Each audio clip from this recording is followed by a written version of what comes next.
భారతదేశ ప్రధానమంత్రి నరేంద్ర మోడీ 74వ జన్మదిన వేడుకలను మండల కేంద్రమైన దుర్గిలో మంగళవారం ఘనంగా నిర్వహించారు.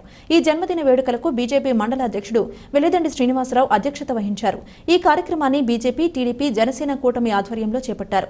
ముఖ్య అతిథిగా మాచర్ల ఎమ్మెల్యే జూలకంటి బ్రహ్మానందరెడ్డి విచ్చేసి జన్మదిన కేక్ కట్ చేశారు. ఈ సందర్భంగా ఆయన మాట్లాడుతూ అభివృద్ధి చెందిన ప్రపంచ దేశాలకు ధీటుగా భారతదేశం అభివృద్ధి బాటలో నడపడానికి మన దేశ ప్రధాని నరేంద్ర మోడీ చేస్తున్న అవిరళ కృషి అభినందనీయమన్నారు. మోడీ 74వ జన్మదిన వేడుకలను పురస్కరించుకుని senior journalist Kota Yohanu, BJP senior citizen Jakka Sitaramayya, DBSS రాష్ట్ర అధ్యక్షుడు కుక్కమ్మడి ప్రసాద్లను దుస్సాలువలతో ఘనంగా సత్కరించారు. తదుపరి ఎంపీడీఓ కార్యాలయం వద్ద మొక్కలు నాటారు. ఈ కార్యక్రమంలో ఎంపీపీ ఏచూరి సునీత, సాయి శంకర్, బీజేపీ పల్నాడు జిల్లా ఉపాధ్యక్షులు, నాయకులు కూనిశెట్టి వెంకటేశ్వర్లు, జేవీ బ్రహ్మయ్య, కాశీపతి, కప్పర లక్ష్మి, పెద్దిరాజు, ఎన్ మరియదాసు, టి కోటేశ్వరరావు, మల్లయ్య, జనసేన నాయకులు పులిహరి తోటకూర శ్రీనివాసరావు, రుద్రాల రవి, టీడీపీ నాయకులు కటకం రామారావు, సూర్య వెంకటేశ్వర్లు, జక్కా కొండలు, శ్రీరామ్ కాశీబాబు, గుండా అంకారావు, జక్కా రమేష్, పగడాల చెన్నకేశవులు తదితరులు పాల్గొన్నారు.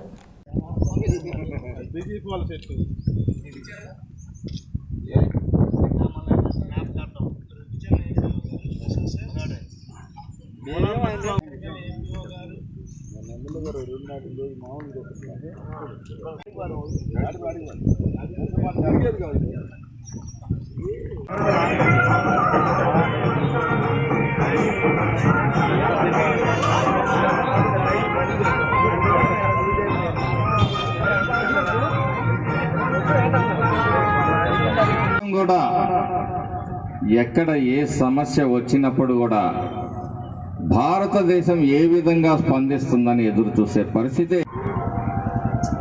సుదీర్ఘమైన మరి సముద్ర తీరం, అలాగే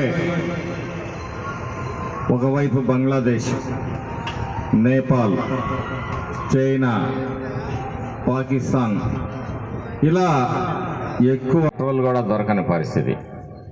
1 లీటర్ పెట్రోల్ 300 రూపాయలు, 400 రూపాయల మీద. అదే పరిస్థితి మన పొరుగునున్న పాకిస్తాన్, అలాగే ఈరోజు బంగ్లాదేశ్. ప్రపంచంలో ఆర్థిక అభివృద్ధిలో ముందున్న చైనా కూడా ఈరోజు ఆర్థిక సంక్షోభంలో పడినప్పటికీ కూడా భారతదేశాన్ని కాపాడటంలో